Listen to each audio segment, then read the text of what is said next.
નમસ્તે. હવે જુઓ, અગાઉના લેક્ચરની અંદર આપણે થોડાક એમસીક્યુ ની વાત કરી.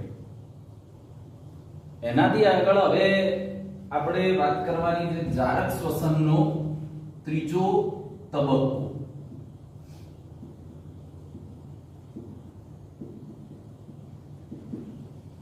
તો જુઓ, આપણે હવે બેટા કોની વાત કરવાની? તો આપણે હવે વાત કરીશું જારક શ્વસનનો ત્રીજો તબક્કો. જારક શ્વસનનો ત્રીજો તબક્કો. બોલો, હવે તમને સારી રીતે ખ્યાલ જ છે કે જારક શ્વસન તો એના કેટલા તબક્કા? તો એના 3 તબક્કા: ગ્લાયકોલિસિસ, ક્રેબ્સ ચક્ર અને ઓક્સિડેટિવ ફોસ્ફોરાયલેશન. તો આપણે આજે બેટા શું સમજવાનું છે, કોની વાત કરવાની છે આપણે આજના લેક્ચરમાં? તો જારક શ્વસનનો ત્રીજો તબક્કો, જેને જ કહીશું ઓક્સિડેટિવ. જારક શ્વસનનો ત્રીજો તબક્કો એને જ કહેવાશે ઓક્સિડેટિવ ફોસ્ફોરાયલેશન.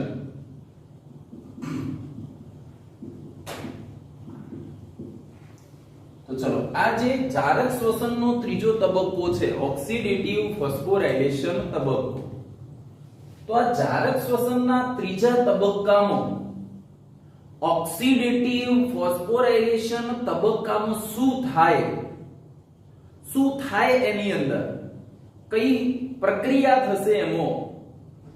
તો એની અંદર તમે સમજો કે ગ્લાયકોલિસિસ ની અંદર, લિંક રિએક્શન ની અંદર, ક્રેબ્સ ચક્ર ની અંદર બેટા જેટલા પણ NaDH2 બન્યા હોય અને જેટલા પણ FADH2 બન્યા હોય, ફરીથી રિપીટ કરું છું, ગ્લાયકોલિસિસ, લિંક રિએક્શન, ક્રેબ્સ ચક્ર, આ બધામાં જેટલા NaDH2 બન્યા હોય અને જેટલા પણ FADH2 બન્યા હોય, એ NaDH2 અને FADH2 માંથી ATP મેળવવાનો તબક્કો. જોજો, ઓક્સિડેટિવ ફોસ્ફોરાયલેશન તબક્કામાં શું થાય?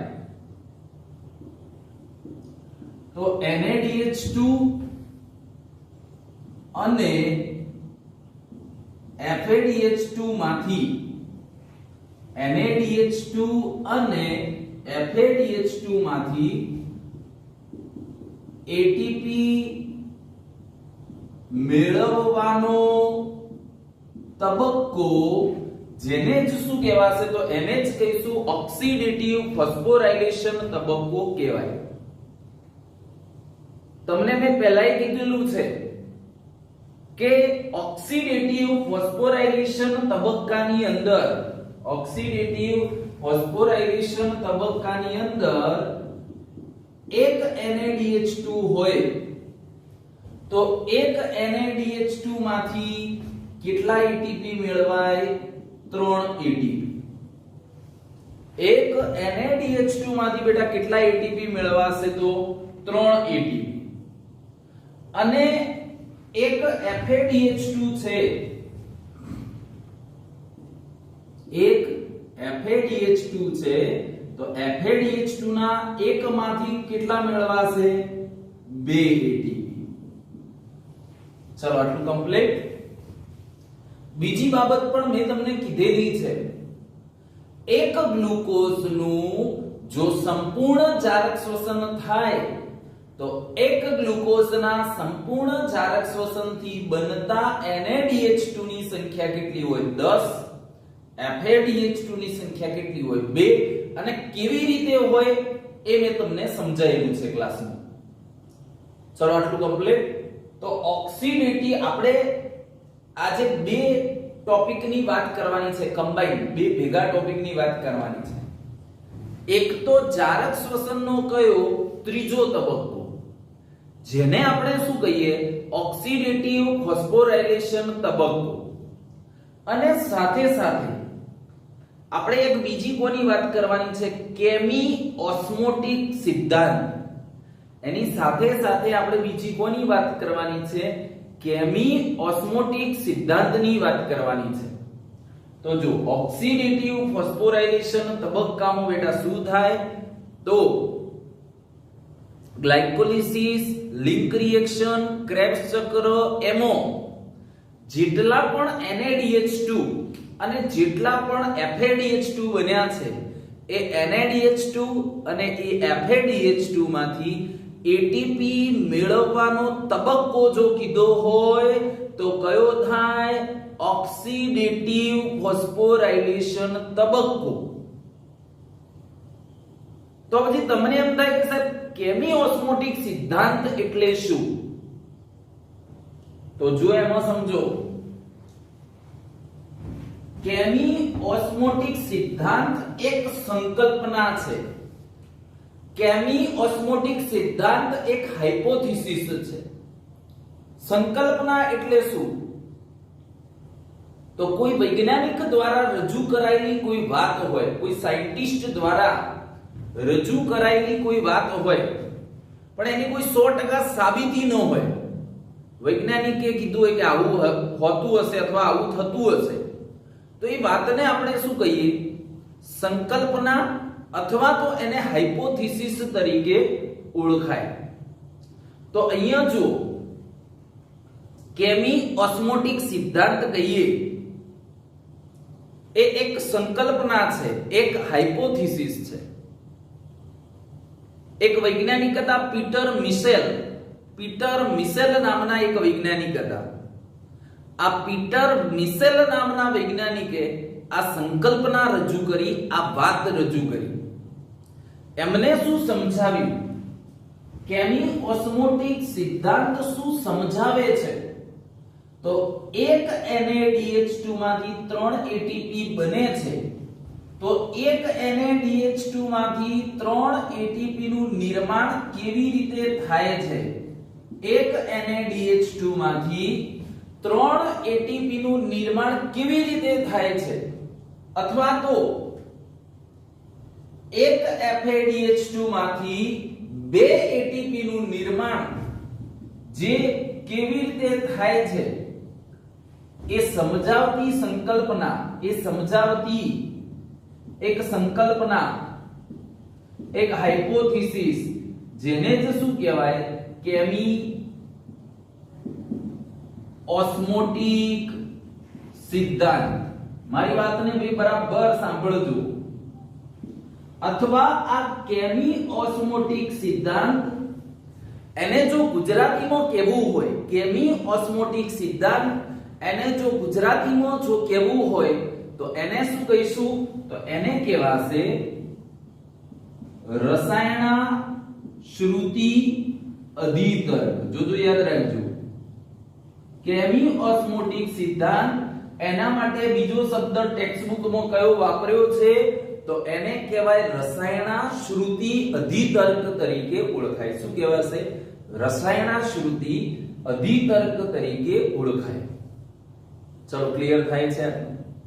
તો એક NaDH2 માંથી 3 ATP અને FADH2 માંથી 2 ATP મેળવવાનો તબક્કો તો કયો થયો, તો ઓક્સિડેટિવ ફોસ્ફોરાઇલેશન તબક્કો થયો. અને આ NaDH2 અને FADH2 માંથી એક NaDH2 માંથી 3 ATP મળે છે, તો એ 3 ATP નું નિર્માણ કેવી રીતે થાય છે? એક FADH2 માંથી 2 ATP મળે છે, તો 2 ATP નું નિર્માણ કેવી રીતે થાય છે એ સમજાવતી સંકલ્પના, એ સમજાવતી હાઇપોથિસિસ, એને શું કહેવાય? કેમી ઓસ્મોટિક સિદ્ધાંત તરીકે તેને ઓળખાય છે. ચલો કમ્પ્લીટ, મગજમાં બેસે? ઓકે. તો આટલી વાત પહેલા તો ધ્યાનમાં રાખો. હવે જુઓ, અહીંયા આપણે પેલી અંગિકા યાદ કરવાની છે, કણાવ સૂત્ર. કઈ અંગિકા? કણાવ સૂત્ર નામની અંગિકા. અને કણાભ સૂત્ર નામની જે અંગિકા હોય એનું જે અંદરનું પટલ હોય, જે અંતઃ પટલ હોય, ત્યાં કેટલાક સંકુલ આવેલા હોય, કેટલાક કોમ્પ્લેક્સ આવેલા હોય. એ કોમ્પ્લેક્સ, એ સંકુલ એ વિજાણુ વાહકો ધરાવે છે. વિજાણુ જેનો અંગ્રેજી શબ્દ શું? ઇલેક્ટ્રોન. અને કોઈ પણ ઘટક હોય, દુનિયાનો ગમે તે ઘટક હોય, એ વિજાણુનું વહન કરાવે છે, એ ઇલેક્ટ્રોનનું વહન કરાવે છે, તો એને શું કહેવાય? વિજાણુ વાહક, અથવા શું કહીએ એને? ઇલેક્ટ્રોન કરિયર તરીકે તેને ઓળખાય. તો અહીંયા જો તમે ધ્યાન આપજો, કેવી રીતે શું એ બધું હું પછી સમજાવું છું. પહેલા એક બાબત, 5 સંકુલ છે. કણાભ સૂત્રના અંતઃપટલ ઉપર 5 સંકુલ આવેલા છે. એ સંકુલ જેને અંગ્રેજીમાં આપણે શું કહીએ? કોમ્પ્લેક્સ. તો કયા સંકુલમાં કયા વિજાણુ વાહકો આવેલા છે? કયા સંકુલમાં કયા વિજાણુ વાહકો આવેલા છે એ આપણે પહેલા જોઈ લઈએ, અને પછી આપણે કેમિઓસ્મોટિક સિદ્ધાંત સમજીએ. એટલે કે એક NaDH2 માંથી 3 ATP કેવી રીતે મેળવાય છે, કે એક FADH2 માંથી 2 ATP કેવી રીતે મેળવાય છે. તો પહેલા તમે સૌથી પહેલા આ ખાલી 5 સંકુલના નામ યાદ કરી લેજો, બરાબર? અને એમાં કયા વિજાણુ વાહક આવેલા છે એ ખાસ ધ્યાનથી જોજો. એ શું છે એ બાકીની વાતો બધી પછી, ખાલી 5 સંકુલના પહેલા બેટા નામ યાદ રાખો. ચલો એની અંદર વાત કરીએ. સૌથી પહેલા આપણે સંકુલ. આ સંકુલ માટે અંગ્રેજી શબ્દ કયો વપરાશે? કોમ્પ્લેક્સ. કોમ્પ્લેક્સ 1. Complex number 1. આ જે સંકુલ નંબર 1 છે, એ સંકુલ નંબર 1 નું નામ શું? તો સંકુલ નંબર 1 નું નામ શું થશે બેટા? તો એને કહેવાય NaDH ડિહાઇડ્રોજિનેઝ. સંકુલ નું નામ છે, જોજો આ યાદ રાખજો MCQ માટે. સંકુલ નંબર 1, એ સંકુલ નંબર 1 નું નામ શું થશે? NaDH ડિહાઇડ્રોજિનેઝ તરીકે ઓળખાશે.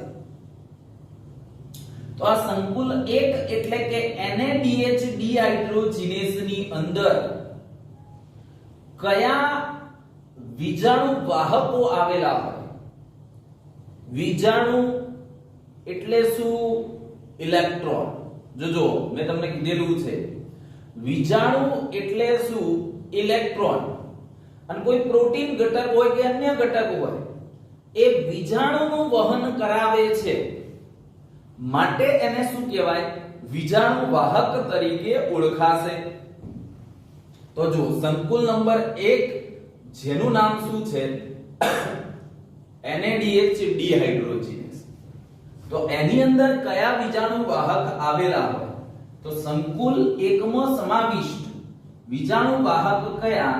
તો એમાં જો એક કયો હશે? FMN. વિજાણુ વાહક કયો? FMN. જેને શું કહેવાય?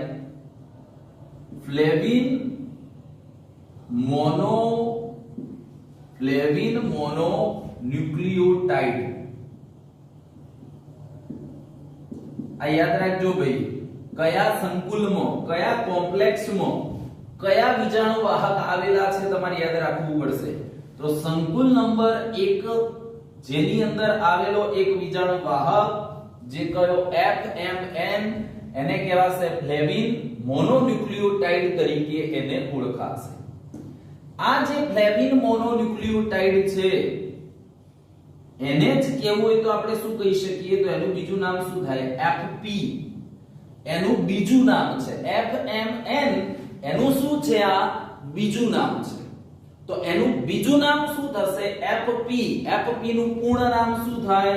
તો એને કહેવાશે ફ્લેવો પ્રોટીન તરીકે ઓળખાશે. ફ્લેવોપ્રોટીન તરીકે ઓળખાશે. ચલો એના સિવાય બીજો એક વીજાણુ વાહક આવેલો હશે જે કયો FES.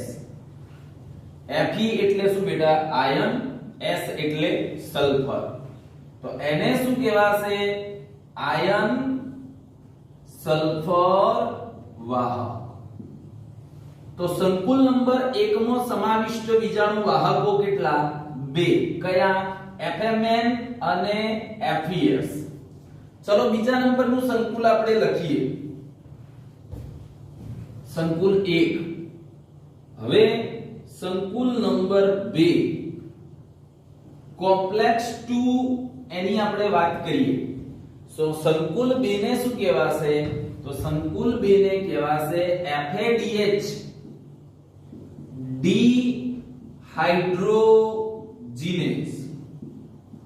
સંકુલ 2 નું નામ બેટા શું થશે? FADH ડિહાઇડ્રોજિનેઝ તરીકે ઓળખાશે. એને FADH ડિહાઇડ્રોજિનેઝ કહેવાય.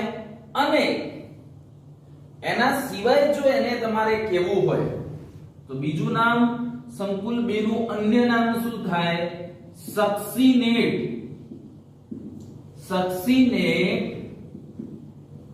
ડિહાઇડ્રોજિનેઝ. કેમ સક્સિનેટ ડિહાઇડ્રોજિનેઝ નામ આપ્યું? તો એનું ચોક્કસ કારણ છે, પછી સમજાવીશ. તો અહીંયા જુઓ, કોમ્પ્લેક્સ 2 માં સમાવિષ્ટ વીજાણુ વાહક કયા હશે? તો એમાં એક વીજાણુ વાહક કયો આવેલો હશે? FAD. FAD જેનું પૂરું નામ શું થાય? ફ્લેવિન એડેનાઇન ડાયન્યુક્લિયોટાઇડ.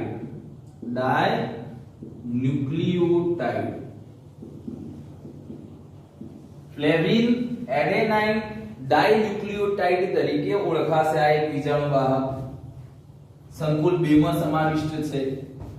બીજો સંકુલ 2 માં સમાવિષ્ટ બીજો વીજાણુ વાહક કયો હોય? તો એનું નામ શું થશે? એને કહેવાશે FES. FES નું પૂરું નામ શું? હું નહીં લખું, હવે તમને આવડે છે. FES તો આયન સલ્ફર વાહક. આયન સલ્ફર વાહક એટલે કે FES સંકુલ 1 માં પણ આવેલ હોય અને આ FES જે સંકુલ 2 માં પણ આવેલો હોય. બરાબર. ચલો એના પછી આગળ વાત કરીએ ભાઈ. તો સંકુલ નંબર 3 કોમ્પ્લેક્સ 3. કોમ્પ્લેક્સ 3 જેનું નામ શું છે? તો એનું નામ છે સાઇટોક્રોમ BC1. એનું નામ શું છે? સાઇટોક્રોમ BC1 સંકુલ. તો સંકુલ 3 માં જેનું નામ છે સાઇટોક્રોમ BC1, તો સાઇટોક્રોમ BC1 માં સમાવિષ્ટ વીજાણુ વાહકો કયા છે? ઇલેક્ટ્રોન કરિયર કયા છે? વીજાણુ વાહક જેના માટે અંગ્રેજી શબ્દ કયો વપરાય? Electron career. તો એ ઇલેક્ટ્રોન કરિયર કયા છે? તો એની અંદર તમે સમજો, આ CYT લખ્યું ને, તો CYT જેનો અર્થ શું થાય? સાઇટોક્રોમ. તો કયા આવશે? આમાં વીજાણુ વાહક સાઇટોક્રોમ B. બીજું કયું હશે વીજાણુ વાહક? FES. ત્રીજું વીજાણુ વાહક કયું હશે? Cytochrome C1. એટલે અહીંયા શું થાય? તો જે સંકુલનું નામ છે એ સંકુલના નામ ઉપરથી જ તમને વીજાણુ વાહકોના નામ ખબર પડી જાય. એની ઉપરથી જ તમને વીજાણુ વાહકોના નામ તમને ખબર પડી જાય. તો આ કયું થયું? સંકુલ 3. સંકુલ 3 પછી સમજજો આગળ શું આવશે? કોમ્પ્લેક્સ 4. તો જે કોમ્પ્લેક્સ 4 છે એ કોમ્પ્લેક્સ 4 માં સમનું નામ શું પેલા તો યાદ રાખો, સાઇટોક્રોમ C ઓક્સિડેઝ. સંકુલ 4 નું નામ શું છે? તો સાયટોક્રોમ સી ઓક્સિડેઝ.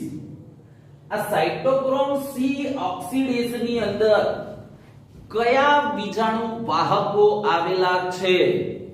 કયા ઇલેક્ટ્રોન કરિયર ત્યાં આગળ આવેલા છે? તો એમાં કયા આવેલા હશે? તો એમાં જુઓ ધ્યાનથી, એક શું આવેલું હોય? કોપર કેન્દ્ર A. આને શું કહેવાય? કોપર કેન્દ્ર A. બીજું શું આવેલું હોય? Cytochrome A. CYT મીન્સ કે શું થાય? Cytochrome A. ચલો બીજું કયું હશે? Cytochrome A3. અને ત્રીજું શું છે? કોપર કેન્દ્ર B. ચલો સમજાય? કમ્પ્લીટ.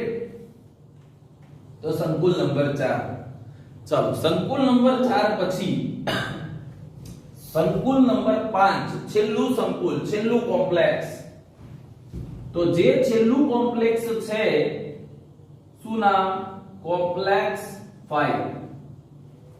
કોમ્પ્લેક્સ 5 નું નામ શું? તો એનું નામ બેટા શું થશે? એનું નામ થશે ATP સિન્થેટેઝ. એનું નામ શું થાય છે? એને શું કહેવાય? ATP સિન્થેટેઝ તરીકે તેને ઓળખાશે. ચલો આટલું કમ્પ્લીટ. તો જે ATP સિન્થેટેઝ છે, સંકુલ 5 નું નામ શું છે? ATP સિન્થેટેઝ નામ છે. એની અંદર કોનો સમાવેશ થાય? ATP સિન્થેટેઝ. NH કેવું હોય તો શું કહી શકાય? ATPase. જો ATP નહીં, ઉત્સેચક કીધો છે, કયો? ATPase. પાછળ એજ પ્રત્યય લાગે છે. અને તમને ખબર છે કે દુનિયાના કોઈ પણ ઘટકમાં પાછળ જો એજ પ્રત્યય લાગતો હોય તો એ શું હોય? એ ઉત્સેચક જ હોય. તો આ કયું? ATPase. ATPase એટલે એનું પૂરું નામ શું? શું નામ? એડિનોસાઇન ટ્રાઇફોસ્ફેટ નહીં, ફોસ્ફેટેઝ. સમજાય નામ? એડિનોસાઇન ટ્રાઇફોસ્ફેટેઝ. ATP સિન્થેટેઝ. એને જ શું કહી શકાય? ATPase. એડિનોસાઇન ટ્રાઇફોસ્ફેટેઝ. ચલો કમ્પ્લીટ. હવે જો આ આપણે દર્શાવીએ એડિનોસાઇન ટ્રાઇફોસ્ફેટેઝ. એમો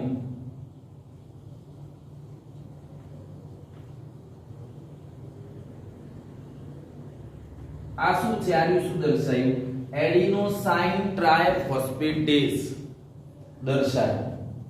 તો એડિનોસાઇન ટ્રાઇફોસ્ફેટેઝ જે આ છે, એની અંદર તમે સમજો કે એમાં બે ભાગ હશે. એમાં કેટલા? બે ભાગ. આ જે પાતળો સ્થિતિસ્થાપક ભાગ છે ને, એને શું કહેવાય છે? એને ગ્રીવા કહેવાય. આવો ગોળાકાર જે ભાગ હોય એને બેટા શું કહેવાય? સીડ્સ કહેવાય. શું કહીએ? સીડ્સ.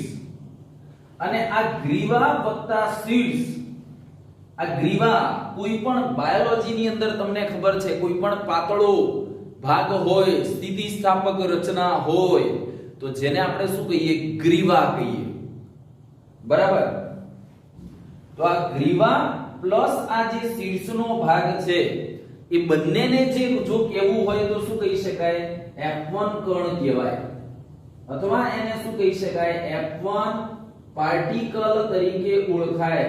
અથવા એને શું કહેવાય? ઓક્સિઝોમ્સ. શું કહી શકાય? ઓક્સિઝોમ્સ તરીકે એને ઓળખાશે. તો આ ગ્રીવા અને સીડ્સ બંનેને સંયુક્ત રીતે શું કહેવાશે? F1 કણ અથવા કહેવાય F1 પાર્ટિકલ, અથવા શું કહેવાય? એને ઓક્સિઝોમ્સ તરીકે તેને ઓળખાશે.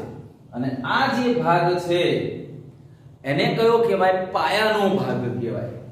એને શું કહીશું? F0 તરીકે ઓળખાશે. એને શું કહેવાય? F0 તરીકે ઓળખાશે. બીજી બાબત સમજી લો. અહીંયા આ F0 જે છે, F0 જેને કહીએ અને આને F1 કણ કહીએ, તો તો આ જે F0 છે, F0 વાળો જે ભાગ છે એને શું કહેવાય? પાયો. બરાબર. F0 માંથી પ્રોટોન એટલે કે H+ પસાર થતા હોય એટલે આ F0 ને શું કહી શકાય? તો F0 ને કેવું હોય, F0 ને જો કેવું હોય તો એ પ્રોટોન ચેનલ એટલે કે પ્રોટોન માર્ગ તરીકે વર્તે એવું કહેવાય. એને શું કહી શકાય? પ્રોટોન માર્ગ તરીકે વર્તે એવું કહેવાય. F0 માંથી પ્રોટોન જ્યારે પસાર થાય છે અને એ જ્યારે આ F1 કણમાંથી પસાર થાય છે ત્યારે આ F1 કણની અંદર કેટલાક ભૌતિક બદલાવ આવે છે, કેટલાક કન્ફર્મેશનલ ચેન્જ આવે છે, કેટલાક ભૌતિક બદલાવ ત્યાં આગળ આવે છે અને એ ભૌતિક બદલાવને કારણે શું ઉદ્ભવે છે? ઊર્જા ઉદ્ભવે. આપણે એ સમજીશું પણ હાલ પૂરતું તમે ધ્યાન રાખો. આને શું કહેવાશે? ATPase કહેવાશે. આ એનો પાયાનો ભાગ છે જેને આપણે શું કહેવાય? F0. આ ગ્રીવા અને શીર્ષનો ભાગ એને કહીશું F1 કણ અથવા એના માટે બીજો શબ્દ F1 પાર્ટિકલ એવો અંગ્રેજી શબ્દ વપરાશે અથવા એને શું કહેવાશે? ઓક્સિજોમ્સ. અને આ જે હશે પરિઘીય પ્રોટીનમય રચના જેને કહીએ એમાંથી જ્યારે H+ પસાર થાય, F1 કણમાંથી જ્યારે પ્રોટોન પસાર થાય એવા સમયે શું ઉદ્ભવે છે? તો એવા સમયે ઊર્જા ઉદ્ભવે છે અને એ ઊર્જાની મદદથી ADP સાથે ફોસ્ફેટ જોડાઈને ATP બને છે. હાલ પૂરતું આટલું યાદ રાખો. ATPase complete. ઓકે. બીજી થોડી પછીની વાત થોડી પહેલા કરી દઉં, થોડીક વાત, જેથી પાછળ તમને સમજવામાં સરળતા રહેશે. એમાં તમે સમજો કે ધારો કે આ H+ છે, 2H+, પ્રોટોનની એક જોડ છે. જોજો, એક પ્રોટોન નથી. શું છે? પ્રોટોનની એક જોડ છે. આ પ્રોટોનની એક જોડ જ્યારે આ F0 માંથી પસાર થાય એટલે F0 એને પસાર થવા માટેનો શું આપે? માર્ગ આપે. અને આ જે પ્રોટોનની જોડ છે એ કોનામાંથી? F1 કણમાંથી પસાર થાય ત્યારે શું ઉદ્ભવે? ઊર્જા. અને એ ઊર્જાની મદદથી ADP સાથે ફોસ્ફેટ જોડાઈને શું બને? ATP. આમાંથી જ્યારે પ્રોટોનની જોડ F1 કણમાંથી પસાર થાય એ સમયે શું ઉદ્ભવે છે? ઊર્જા ઉદ્ભવે છે. તો આ 5 સંકુલ અને આટલી વાતો પહેલા વિડિયો પોઝ કરો, નોટ્સમાં લખેલી છે જોઈ લો, જરૂર લાગે તો ફરીથી એકવાર જોઈ લો, પછી આગળનો વિડિયો તમે જોજો. પણ પહેલા આટલું તમારા માઇન્ડમાં ક્લિયર હોવું જોઈએ. ચલો, આટલું કમ્પ્લીટ. ઓકે. વિડિયો પોઝ કરી એકવાર નોટ્સમાં બધા બીજાણુ વાહકો 5 મિનિટ તમે જોઈ લો. બરાબર? એટલે આઈડિયા બરાબર આવશે.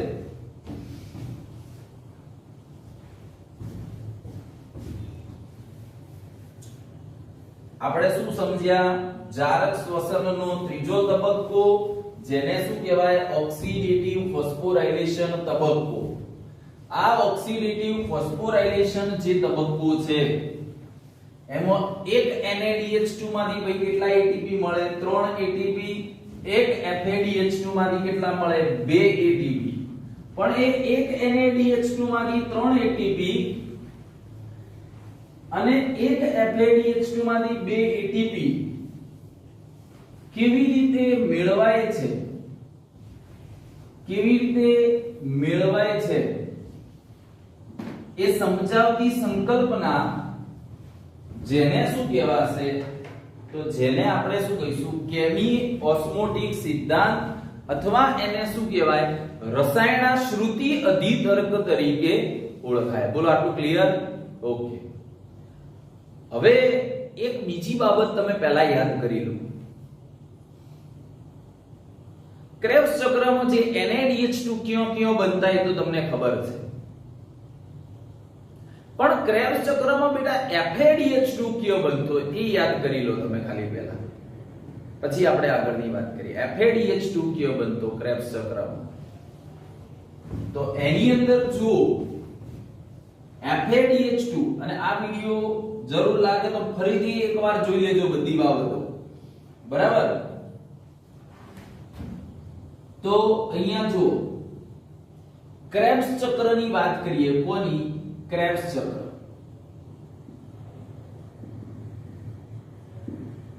ક્રેબ્સ ચક્ર એનું બીજું નામ TCA ચક્ર કહેવાય. કેમ? તો એમાં પેલા COOH સમૂહની સંખ્યા સાઇટ્રિક એસિડમાં કેટલી છે? 3 છે, માટે એને ટ્રાય કાર્બોક્સિલિક એસિડ ચક્ર એ કહેવાય. પહેલી નિપજ કઈ છે? Citric acid. તો શું કહેવાય? સાઇટ્રિક એસિડ ચક્ર એને કહેવાશે. તો આની અંદર તમે ક્રેબ્સ ચક્રની અંદર બેટા યાદ રાખો કે ક્રેબ્સ ચક્રમાં FADH2 ક્યારે બનતા? તો એમાં તમે સમજો આવું હતું કે સક્સિનિક એસિડ હોય. કોણ? સક્સિનિક એસિડ. એ સક્સિનિક એસિડ માંથી શું બનતું? ફ્યુમેરિક એસિડ. શું બનતું? ફ્યુમેરિક એસિડ. તો સક્સિનિક એસિડ એને જ તમારે કહેવું હોય તો બીજો શબ્દ કયો વાપરી શકો તમે? સક્સિનેટ. શું વાપરી શકો? કાર્બનિક એસિડ માટેનો શબ્દ સક્સિનેટ. અને ફ્યુમેરિક એસિડ માટે બીજો શબ્દ કયો વાપરી શકો? ફ્યુમેરેટ. કયો વપરાશે? ફ્યુમેરેટ. તો જ્યારે સક્સિનિક એસિડ માંથી ફ્યુમેરિક એસિડ બને છે, સક્સિનિક એસિડ માંથી ફ્યુમેરિક એસિડ બને છે, એ દરમિયાન અહીંયા એક ઉત્સેચક આવેલો હતો જેને આપણે માઇટોકોન્ડ્રિયલ માર્કર તરીકે ઓળખતા, અથવા એનું બીજું નામ શું કહેવાય?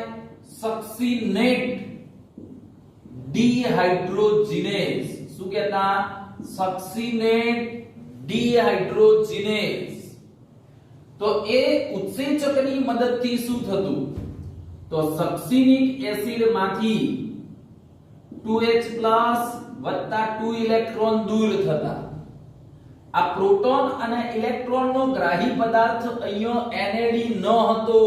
NAD ન હતો. NAD હતો નહીં. ત્યાં કોણ જવાબદાર હતું? તો ત્યાં કોણ જવાબદાર હતું? તો FAD. કોણ જવાબદાર હતું? FAD. શું બનતું? FADH2. આટલી બાબત યાદ રાખજો કે સક્સિનિક એસિડ માંથી ફ્યુમેરિક એસિડ બનતા તે સક્સિનેટ ડિહાઇડ્રોજિનેઝ નામનો ઉત્સેચક એ મેટ્રિક્સમાં નહોતો આવેલો, એ અપવાદરૂપ હતો. એ કોનામાં આવેલો હતો? એ કણાભ સૂત્રના અંતઃપટલમાં આવેલો હતો. આવો જે ઉત્સેચક હશે જે કણાભ સૂત્રના અંતઃપટલમાં આવેલો એક અપવાદરૂપ એક્સેપ્શનલ જે એન્ઝાઇમ છે, અપવાદરૂપ જે ઉત્સેચક છે, એ અપવાદરૂપ ઉત્સેચકની મદદથી શું બનતું? FADH2 બનતા હતા. આટલું મગજમાં યાદ રાખજો. કેમ? બુકમાં એક વિધાન આવશે કે સક્સિનેટ માંથી ફ્યુમેરેટ બને એ દરમિયાન FADH2 બનતો, એવું એક વિધાન વચ્ચે લખેલું છે. એટલે તમારા માઇન્ડમાં ક્લિયર હોવું જોઈએ, એટલે વાંચતી વખતે ખબર પડે. ચલો હવે એનાથી આગળ વાત કરીએ. આટલું સમજાઈ ગયું?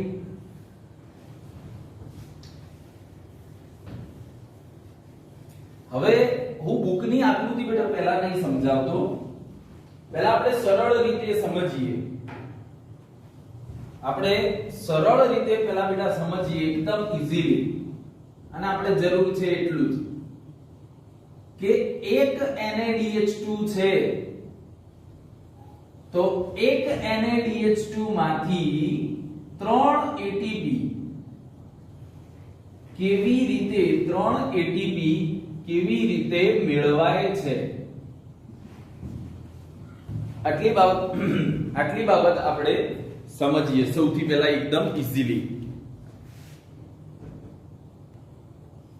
જો તો આપણે ફરીથી એકવાર કહું છું, આપણે હવે કેમી ઓસ્મોટિક સિદ્ધાંત સમજીએ છીએ સરળ રીતે.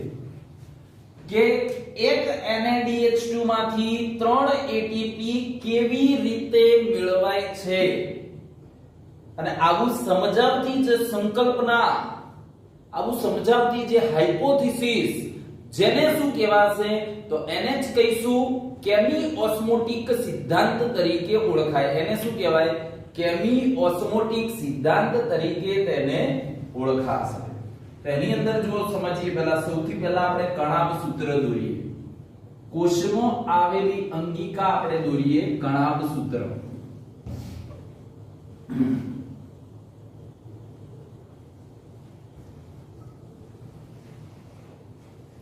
આ શું છે? આ કણાભ સૂત્ર નામની અંગિકા. આ જે કણાભ સૂત્ર નામની જે અંગિકા છે,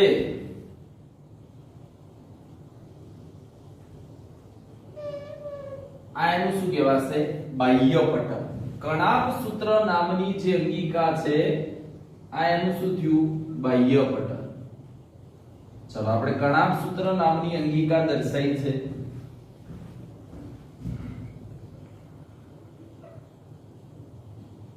આ કણાભ સૂત્ર અંગિકાનું શું છે? બાહ્ય પટલ. અંગિકા જેને કહેવાશે કણાભ સૂત્ર, માઇટોકોન્ડ્રિયા. એ બાહ્ય પટલ છે. અંદરની તરફ હું દર્શાવું છું આ અંતઃપટલ. કણાભ સૂત્રનું શું છે? આ અંતઃપટલ હું દર્શાવું છું. જો આ જે કેમી ઓસ્મોટિક સિદ્ધાંત છે ને બેટા, એક પ્રકાશ સંશ્લેષણમાં આવે છે. 13મા ચેપ્ટર ની અંદર આવે, પણ એમાં થોડો અલગ હશે પ્રકાશ સંશ્લેષણની અંદર. અને આ શ્વસન વાળા ચેપ્ટર ની અંદર પણ આવે છે. બંનેના સાયન્ટિસ્ટ એક જ હતા. કયા? Peter Mitchell. જો આ અંતઃપટલ થોડું મોટું કરીને દર્શાવું છું.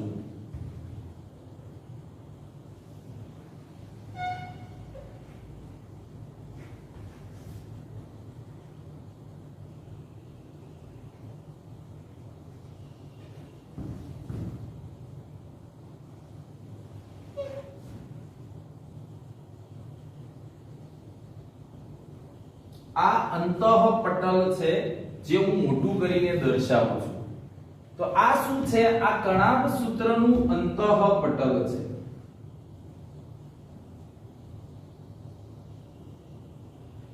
અને અંતઃપટલ જે હોય ને, આ વચ્ચેનો ભાગ શું કહેવાય? આ વચ્ચેનો ભાગ જે છે, અંતઃપટલ થી અંદરનો ભાગ હોય, એને શું કહેવાય? તો એને આપણે શું કહીએ? ચેપ્ટર 8 માં ભણી ગયા, કણાભ સૂત્રનું આધારક. એને શું કહેવાય? કણાભ સૂત્રનું આધારક. આ કણાભ સૂત્રનું આધારક એને શું કહીશું? મેટ્રિક્સ તરીકે ઓળખાય. કણાભ સૂત્રનું આધારક આ વચ્ચેનો ભાગ, એને શું કહેવાય? મેટ્રિક્સ તરીકે ઓળખાય. સમજાય આટલી બાબત? આ જે અંતઃપટલ હોય, પાછું આ જે અંતઃપટલ છે આખું એક જ પટલ છે હો, ખાલી સપાટી એની બે દર્શાઈ છે. તો જે અંતઃપટલ છે એ H+ એટલે કે એને શું કહીએ? પ્રોટોન. પ્રોટોન માટે કેવું છે? અપ્રવેશશીલ છે. પ્રોટોન માટે કેવું છે? એ અપ્રવેશશીલ છે. આમાંથી પ્રોટોન સીધો બહારથી અંદર ના જઈ શકે કે અંદરથી બહાર ના જઈ શકે. હવે બીજી બાબત તમે સમજો, આ બાહ્ય પટલ અને આ અંતઃપટલ. બાહ્ય પટલ અને અંતઃપટલ વચ્ચેનું જે અવકાશ હોય, બાહ્ય પટલ અને અંતઃપટલ વચ્ચેનું જે અવકાશ હોય, એ વચ્ચેના અવકાશને શું કહેવાય? તો એને કહેવાય પટલ વચ્ચે છે ને, જોજો ક્યો છે? પટલ વચ્ચે છે. આ રહ્યું, આ પટલ વચ્ચે છે માટે એને શું કહેવાય? આંતર પટલીય અવકાશ. નોટ્સ જોડે રાખજો ભાઈ. આંતર પટલીય અવકાશ કહેવાય. હવે આ જે કણાભ સૂત્રનું અંતઃપટલ છે એ કણાભ સૂત્રના અંતઃપટલમાં કેટલાક વીજાણુ વાહકો આવેલા છે. ચલો કયા આવેલા છે તો એ આપણે લખીએ. તો NaDH2 ની વાત કરીએ તો એમાં જેની વાત કરવાની એટલા વીજાણુ વાહકો હું અહીંયા લખું છું. પહેલા આવશે સંકુલ નંબર 1. સંકુલ નંબર 1 નો વીજાણુ વાહક કયો આવશે? FMN. ચલો અહીંયા લખી દીધો FMN. બીજો કયો આવશે? FES.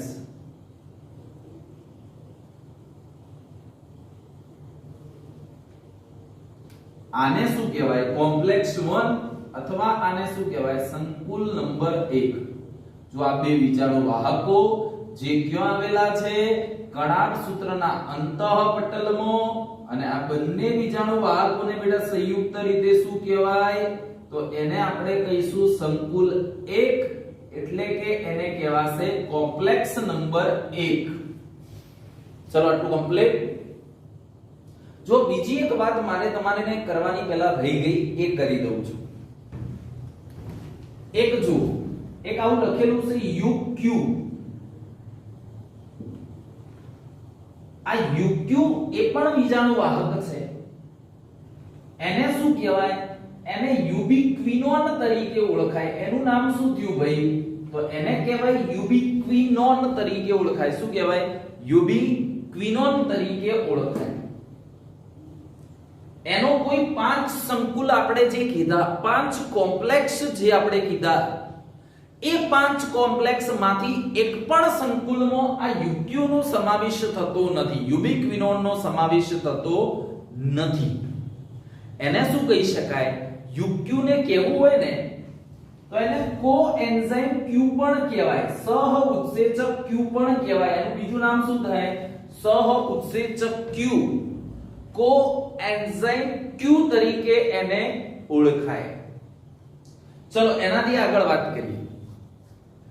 તમે ભણશો એટલે ખબર પડશે કે આ UQ અને UQ માં H+ ઉમેરાય, UQ ની અંદર H+ ઉમેરાય, ઇલેક્ટ્રોન ઉમેરાય. તો UQ માં જ્યારે H+ હોય, જો તમે સમજો, આવી રીતે ધારો કે કોઈ જગ્યાએ 2H+ છે, એમાં 2 ઇલેક્ટ્રોન ઉમેરાય છે, તો હવે એને આપણે શું લખીએ? H2 લખીએ ને. એને શું લખીએ આપણે? H2. તો આવું આ UQ એટલે કે યુબિક્વિનોન માં પણ થશે. અહીંયા તમે સમજજો હમણાં કે જ્યારે યુબિક્વિનોન ની અંદર UQ ની અંદર જ્યારે આ 2H+ વત્તા 2 ઇલેક્ટ્રોન ઉમેરાય, એટલે આપણે શું લખીએ છીએ? તો એના માટે આપણે શું લખીએ છીએ? UqH2. એના માટે આપણે શબ્દ કયો વાપરીએ છીએ? તો એના માટે આપણે લખીએ છીએ શું? UqH2. અને જ્યારે પણ આવું UqH2 લખાય, આવું જ્યારે પણ UqH2 લખાય તો એને શું કહેવાય? તો એને કહેવાશે રિડ્યુસ્ડ યુબિક્વિનોન તરીકે ઓળખાય. જોજો ખાલી UQ તો એને શું કહેવાશે? યુબિક્વિનોન. અને જ્યારે UQ માં 2H+ અને 2 ઇલેક્ટ્રોન ઉમેરાય, જ્યારે UQ માં 2H+ અને 2 ઇલેક્ટ્રોન જ્યારે ઉમેરાય છે તો શું લખાય છે? UqH2. આ UqH2 ને શું કહેવાય? રિડ્યુસ્ડ યુબિક્વિનોન. શું કહેવાય? રિડ્યુસ્ડ યુબિક્વિનોન. જે યુબિક્વિનોન નું રિડક્શન થયેલું છે તેવું, જે યુબિક્વિનોન નું રિડક્શન થયેલું છે તેવું. અને એના માટે જ બીજો શબ્દ કયો વાપરી શકાય? તો આને જ કહી શકાય યુબિક્વિનોલ. શું કહી શકાય? યુબિક્વિનોલ તરીકે પણ એને ઓળખાય. પણ આ UQ જે વીજાણુ વાહક છે, તો UQ વીજાણુ વાહકનો કોઈ પણ સંકુલમાં સમાવેશ થતો નથી. બીજું એક છે CYT નો અર્થ શું? Cytochrome C. આ સાઇટોક્રોમ C એ પણ વીજાણુ વાહક છે, એક નાનું પ્રોટીન છે, પણ સાયટોક્રોમ C નો સમાવેશ પણ કોઈ પણ સંકુલમાં થતો નથી. સાયટોક્રોમ C નો સમાવેશ કોઈ પણ સંકુલમાં થતો નથી. તો મારી વાત સમજજો, યુબિક્વિનોન અને સાયટોક્રોમ C બંને કેવા છે? બંને ગતિશીલ વીજાણુ વાહક છે. બંને ગતિશીલ વીજાણુ વાહક છે. મોબાઈલ ઇલેક્ટ્રોન કરિયર છે. બંને કેવા કહેવાય? ગતિશીલ વીજાણુ વાહક. અને ગતિશીલ વીજાણુ વાહક માટે અંગ્રેજી શબ્દ કયો વાપરી શકાય? Mobile electron career. સમજાય? ઓકે, ચલો આપણે અહીંયા વાત કરતા ફરી આ FMN FES આ શું થઈ ગયું? સંકુલ નંબર 1 બ્લુ કલર થી મેં દર્શાવી દીધું. અહીંયા સમજો, પેલો કોઈ પણ સંકુલમાં સમાવિષ્ટ નથી એવો વીજાણુ વાહક અહીંયા આવી જશે. કયો? UQ. કયો આવી જશે? UQ. ઓકે, તો આ સંકુલ 1 છે. હવે હું અહીંયા સંકુલ 2 નહીં લખું. કેમ? તો NaDH2 ના 2 ઇલેક્ટ્રોન અહીંયા વહન પામશે.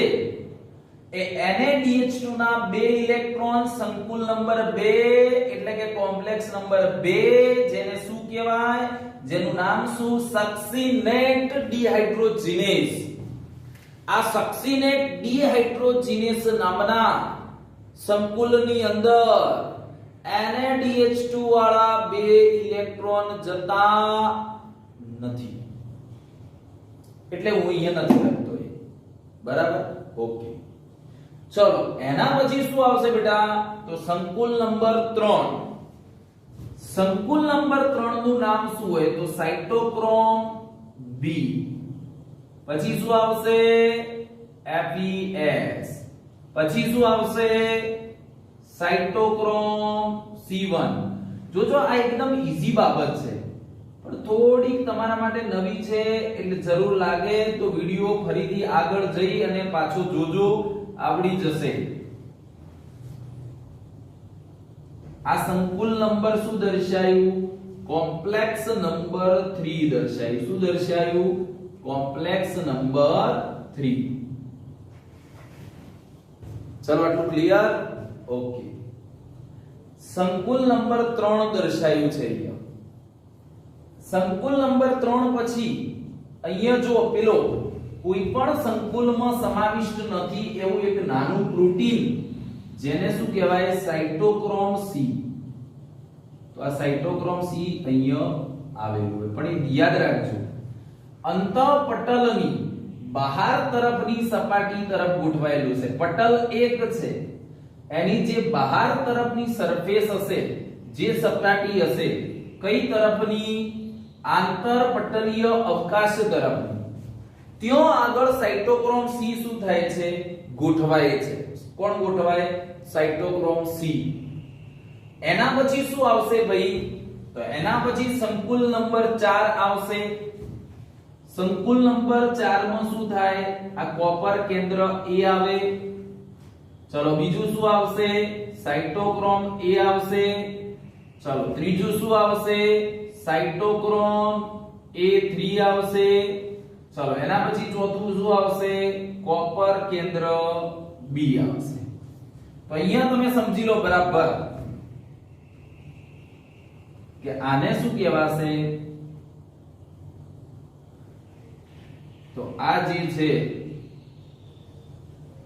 આ શું છે ભાઈ? સંકુલ નંબર 4 સાયટોક્રોમ C ઓક્સિડેઝ.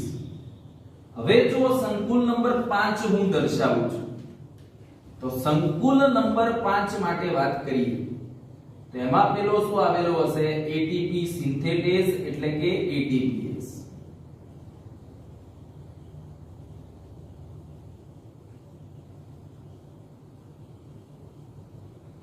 ચાલો, આ કયો ભાગ થયો? F0. બોલો, કોણામાં આવેલો F0?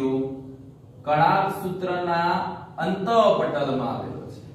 અને F1 વાળો ભાગ યાદ રાખજો કઈ તરફ આવેલો, આંતરપટલીય અવકાશ તરફ આવેલો F1 ભાગ, આંતરપટલીય અવકાશ તરફ આવેલો, ના ના, ક્યાં આવેલો છે? મેટ્રિક્સ તરફ. ક્યાં આવેલો છે? મેટ્રિક્સ તરફ F1 કોણ આવેલું છે? કઈ તરફ? મેટ્રિક્સ તરફ બેટા આવેલું છે. સમજો મારી વાતને, બરાબર? હવે આપણે સમજવું છે. ચલો આટલું ક્લિયર. હવે આપણે એક NaDH2 માંથી 3 ATP નું નિર્માણ કેવી રીતે થાય છે એ આપણે સમજવું છે. તો અહીંયા જુઓ, તમને ખબર છે કે જ્યારે ATPase માંથી 2H+ પસાર થશે, ATPase માંથી 2H+ પસાર થાય ત્યારે શું ઉદ્ભવે? ઊર્જા. અને એ ઊર્જાની મદદથી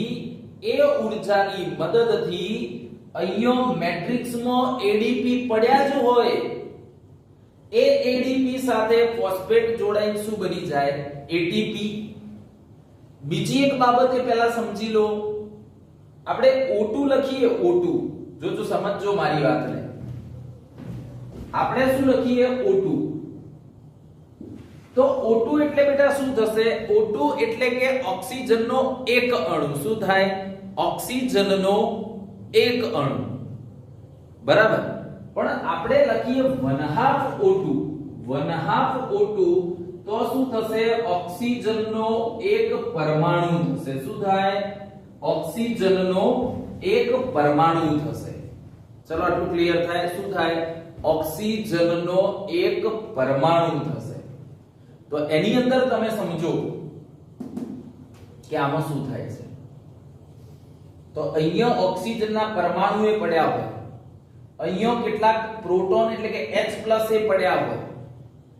બીજી વાત, જે આંતરપટલીય અવકાશ હોય એ આંતરપટલીય અવકાશ પ્રોટોન થી ભરેલું છે ઓલરેડી.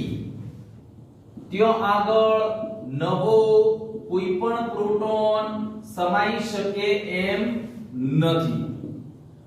તમે સમજો, આંતરપટલીય અવકાશમાં નવો પ્રોટોન સમાઈ શકે એમ નથી. બસની અંદર 60 સીટ હોય, 60 જણ એ બસમાં બેઠા હોય, તો નવા વ્યક્તિને તમારે કોઈ સીટમાં બેસાડવો હોય તો એક વ્યક્તિને નીચે બસમાં શું કરવો પડે? ઉઠાડવો પડે. તેથી તો જ નવો બેસી શકે. બસ સેમ વસ્તુ અહીંયા છે. આંતરપટલીય અવકાશમાં નવો એક પણ પ્રોટોનની એક પણ જોડ સમાઈ શકે એમ નથી. તો તમે સમજી લો. હવે જો આ મેટ્રિક્સ વાળો ભાગ છે, વચ્ચે વાળો, એને કણાક સૂત્રનું આધારક કહેવાય, એને કણાક સૂત્રનું મેટ્રિક્સ કહેવાય. આ આંતરપટલીય અવકાશ છે આ બધું. અને આ જે પટલનું જે છે અંતઃપટલ, એ આમ પ્રોટોન માટે કેવું છે? અપ્રવેશશીલ, સીધે સીધું પ્રવેશવા દેતું નથી. એને કદાચ પ્રોટોનને અહીંથી અહીંયા જવું હોય તો આ સંકુલમાંથી એ પસાર થઈને જઈ શકે. તો એમાં તમે સમજજો કે અહીંયા શું છે? એક NaDH2. શું છે? એક NaDH2 છે.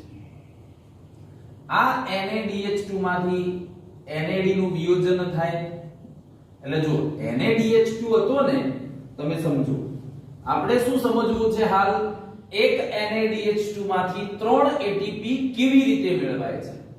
તો પહેલા જ્યારે NAD હતો એમાં 2H+ વત્તા 2 ઇલેક્ટ્રોન ક્રેબ્સ ચક્રમાં ઉમેરાયા હતા, ત્યારે NAD નું શું થયું હતું? રિડક્શન. અને હવે જ્યારે NaDH2 માંથી 2H+ અને 2 ઇલેક્ટ્રોન મુક્ત થાય, મીન્સ કે શું થાય? તો NaDH2 પુનઃ એટલે કે ફરીથી એનું શું થાય? ઓક્સિડેશન. NaDH2 કેવો થયો? ઓક્સિડાઇઝ થયો. એમાંથી NAD અલગ પડ્યા, 2H+ અલગ પડ્યા, ઇલેક્ટ્રોન અલગ પડ્યા.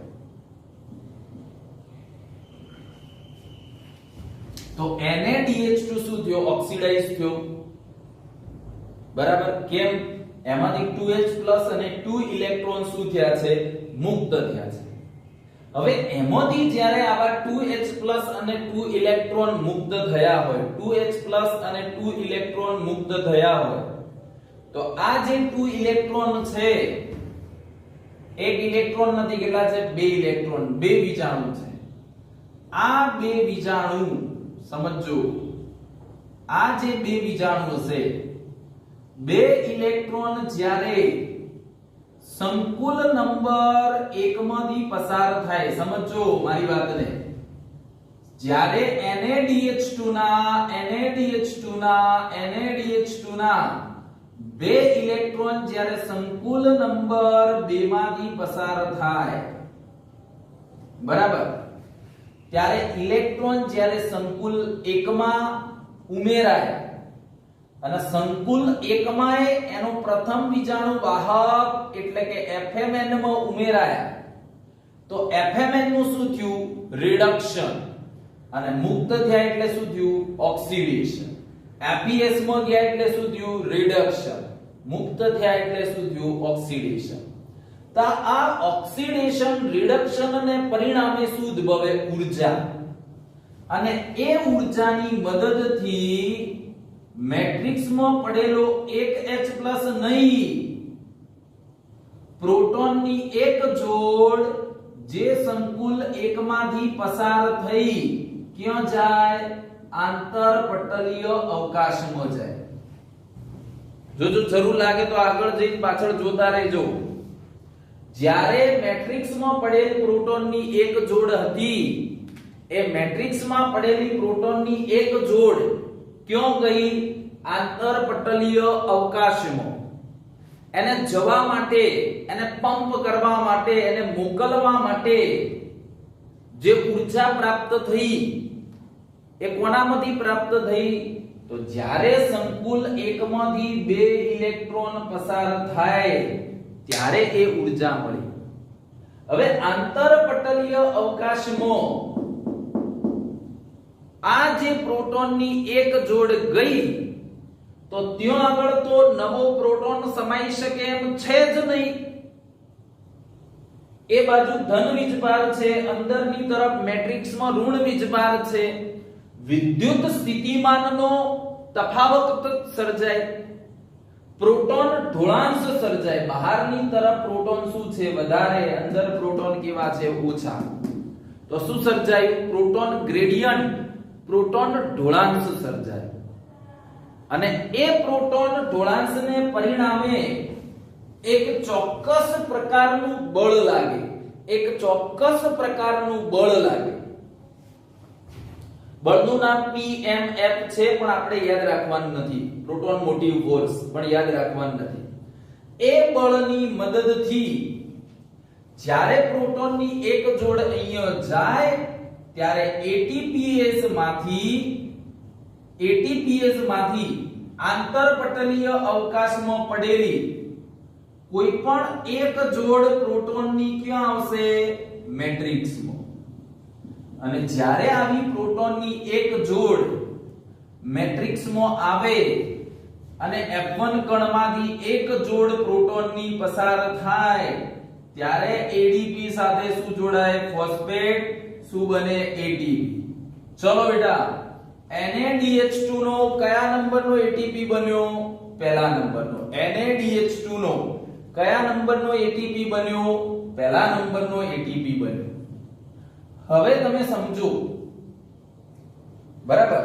હજુ આગળ વાત ચાલુ છે, પછી સીધું સમજાઈ દઉં પછી. તો જ્યારે હવે શું થશે? 2 ઇલેક્ટ્રોન કયો જાય? યુબિક્વિનોન. ત્યારે ફરીથી પ્રોટોનની એક જોડ જે મેટ્રિક્સમાં પડી હોય એ ક્યાં જાય? યુબિક્વિનોનમાં. તો અહીંયા યુબિક્વિનોન, એમાં શું થયું? UQ વત્તા 2 ઇલેક્ટ્રોન વત્તા શું ભેગું થયું? 2H+. તો શું કહેવાય? UQH2 કહેવાય. આને કહેવું હોય તો શું કહેવાય? UQH2. આ UQH2 ની અંદર શું છે? UQ, એની અંદર 2 ઇલેક્ટ્રોન. કોના 2 ઇલેક્ટ્રોન? NaDH2 વાળા 2 ઇલેક્ટ્રોન. બીજું શું ઉમેરાયું? 2H+ ઉમેરાયા. તો એ 2 ઇલેક્ટ્રોન 2H+ ભેગા થઈને શું બની ગયું? અહીંયા UqH2 બની ગયું, રિડ્યુસ્ડ યુબિક્વિનોન બન્યો, અને રિડ્યુસ્ડ યુબિક્વિનોન એના માટે બીજો શબ્દ કયો વપરાય તો એને કહેવાય યુબિક્વિનોલ. એને શું કહી શકાય? યુબિક્વિનોલ તરીકે પણ ઓળખાશે. ક્યારે? UqH2 હોય ત્યારે. હવે જો આવું બને છે, હવે આ 2 ઇલેક્ટ્રોન અને 2H+ સંકુલ નંબર 2 નહીં, સંકુલ નંબર 3 માંથી પસાર થાય છે. એટલે ઇલેક્ટ્રોન ક્યાં આવી ગયા? તો ઇલેક્ટ્રોન આવી ગયા સાઇટોક્રોમ C ની અંદર. જ્યારે 2H+ જે મેટ્રિક્સ માંથી દાખલ થયા હતા એ 2H+ ક્યાં જશે? આંતરપટલીય અવકાશમાં. જ્યારે આ 2H+ આંતરપટલીય અવકાશમાં જાય તો પેલું ચોક્કસ પ્રકારનું બળ સર્જાય. એની મદદથી આંતરપટલીય અવકાશમાં રહેલ પ્રોટોનની કોઈ પણ જોડ આમાંથી એ ATPase માંથી પસાર થઈ ક્યાં આવે? મેટ્રિક્સમાં. ચલો બીજા નંબરની જોડ આવી મેટ્રિક્સની, જે આંતરપટલીય અવકાશમાં ગઈ હતી, એ આંતરપટલીય અવકાશમાંથી ક્યાં આવી? મેટ્રિક્સમાં. ફરીથી F1 કણમાંથી પ્રોટોનની જોડ પસાર થાય, ADP સાથે શું જોડાય? ફોસ્ફેટ.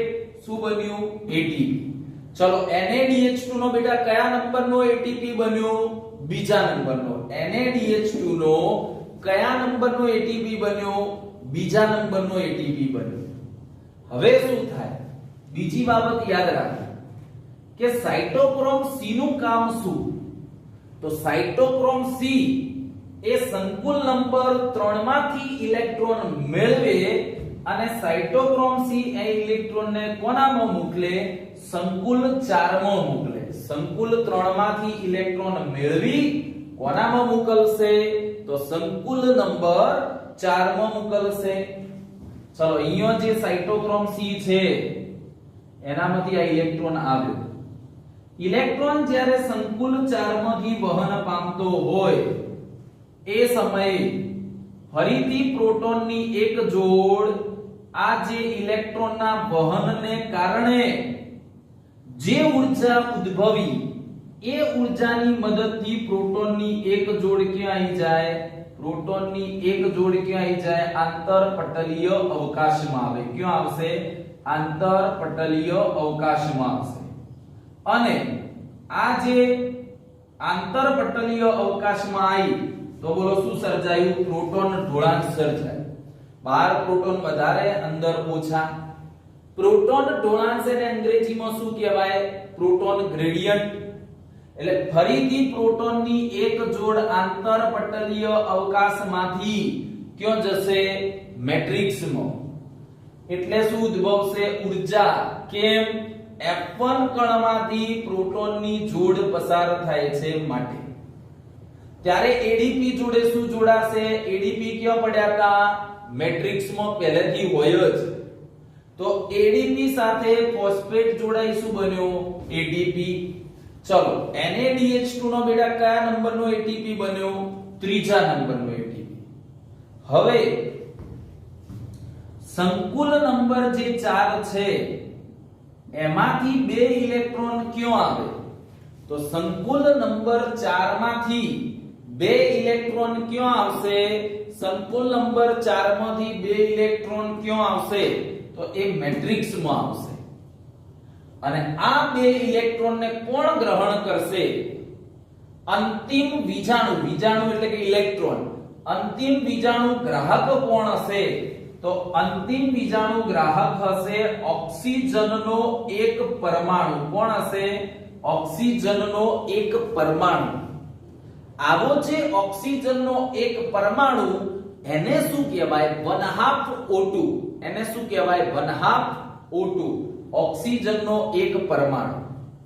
અને જુઓ 2 ઇલેક્ટ્રોન કોને ગ્રહણ કર્યા? અંતિમ આ 2 ઇલેક્ટ્રોન કોના છે? NaDH2 વાળા. છેક વહન પામીને ક્યાં આયા? અંદર આયા. ત્યાં આગળ આ ઓક્સિજનના અણુએ નહીં, ઓક્સિજનના પરમાણુએ 2 ઇલેક્ટ્રોન શું કર્યા? ગ્રહણ કર્યા. એની સાથે બીજું મેટ્રિક્સમાંથી શું જોડાયું? 2H+. તો 2H+, 2 ઇલેક્ટ્રોન 1/2 O2 ભેગા થઈને શું બનાવે? H2, એટલે કે પાણીનો એક અણુ બનશે. તો હવે તમે સમજો, આ વિડિયો તમે 2 વખત જોજો તો બરાબર ક્લિયર થશે તમારા મગજમાં. આ વિડિયો 2 વાર જોજો તો ક્લિયર થશે. બાકી જો ટેક્સ્ટબુક માંથી સીધું વાંચવા ગયા તો આવડશે નહીં. તમારે સમજવું જ પડશે. એકદમ ઈઝી ટોપિક, પણ સમજજો તો. તો આમાં તમે યાદ રાખો એક બાબત કે એક NaDH2 માંથી 3 ATP કેવી રીતે મેળવાય? તો જ્યારે એક NaDH2 નું વિયોજન થાય, એ NaDH2 માંથી 2H+ 2 ઇલેક્ટ્રોન ને NAD મુક્ત થાય, ત્યારે એના 2 ઇલેક્ટ્રોન કોનામાંથી? તો 2 ઇલેક્ટ્રોન આવા વિજાણુ વાહકોથી બનેલી ચેન, આ વિજાણુ વાહકોથી બનેલી ચેન એને વિજાણુ વાહક શૃંખલા કહેવાય. એને શું કહેવાય? વિજાણુ વાહક શૃંખલા કહેવાય. સમજાય બાબત? આવા બધા ઇલેક્ટ્રોન કરિયર, આ બધા વિજાણુ વાહકોથી બનેલી ચેન, એને શું કહીશું? વિજાણુ વાહક શૃંખલા કહેવાય. અંગ્રેજી બોલીએ તો એને શું કહેવાશે? તો એને કહીશું ઇલેક્ટ્રોન ટ્રાન્સફર સિસ્ટમ. એને ટૂંકમાં શું કહેવાય? ETS. એટલે ઓક્સિડેટિવ ફોસ્ફોરાયલેશન તબક્કા માટે બીજો શબ્દ MCQ માં કયો વાપરેલો હશે? ETS. તો આ વિજાણુ વાહક શૃંખલા એને જ શું કહેવાશે? વિજાણુ વાહક શૃંખલાથી રચાયેલું જે તંત્ર છે તો એને શું કહેવાશે? Electron transfer system. તો તમે ખાલી એટલું યાદ રાખો કે ETS એટલે શું? તો ઓક્સિડેટિવ ફોસ્ફોરાયલેશન તબક્કા માટે જ MCQ માં શબ્દ કયો હશે? ETS. અને એની અંદર આવા વિજાણુ વાહકો ગોઠવાઈ ચેન બનાવશે. એ ચેનને કહીશું વિજાણુ વાહક શૃંખલા. અને વિજાણુ વાહક શૃંખલાથી આખું રચાયેલું તંત્ર, તો એને શું કહેવાય? Electron transfer system. તમારે ટૂંકમાં ETS ખાલી યાદ રાખવાનું. વિજાણુ વાહક તંત્ર બરાબર ઓક્સિડેટિવ ફોસ્ફોરાયલેશન તબક્કો. જો હવે આગળ અહીંયા શું થાય? તો એક NaDH2 હતું, એનું વિયોજન થયું, છૂટા પડ્યા 2 ઇલેક્ટ્રોન. આ ETS માંથી પસાર થઈને ક્યાં આયા? ઓક્સિજન પરમાણુ ગ્રહણ કર્યા. જ્યારે 2 ઇલેક્ટ્રોન બેટા આ વિજાણુ વાહક શૃંખલામાંથી પસાર થતા હતા, ત્યારે સંકુલ નંબર 1 માંથી જ્યારે ઇલેક્ટ્રોન પસાર થાય ત્યારે પ્રોટોનની એક જોડ ક્યાં આવે? આંતરપટલીય અવકાશમાં આવે. જ્યારે સંકુલ 3 માંથી પસાર થાય ત્યારે પ્રોટોનની એક જોડ ક્યાં આવે? આંતરપટલીય અવકાશમાં આવે. જ્યારે સંકુલ 4 માંથી પસાર થાય ત્યારે પ્રોટોનની એક જોડ ક્યાં આવે? આંતરપટલીય અવકાશમાંથી આવે.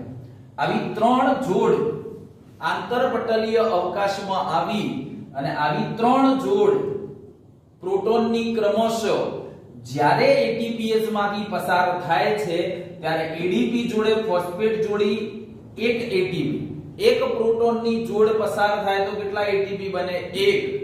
પણ 3 જોડ પ્રોટોનની પસાર થાય તો અહીંયા એક NaDH2 ના ઇલેક્ટ્રોનના વહનને કારણે કેટલા ATP નિર્માણ પામ્યા?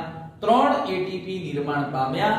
આને જ કહેવાય કેમી ઓસ્મોટિક સિદ્ધાંત. આ લેક્ચરની અંદરથી સમજજો ભાઈ તો તમને ખૂબ સરળ પડશે. તો ચલો, આજે ટાઈમ થોડોક વધારે થઈ ગયો છે ભાઈ, પણ આટલું NaDH2 માંથી 3 ATP કેવી રીતે મેળવાય છે એટલું ખાલી ધ્યાનમાં લેજો. Thank you.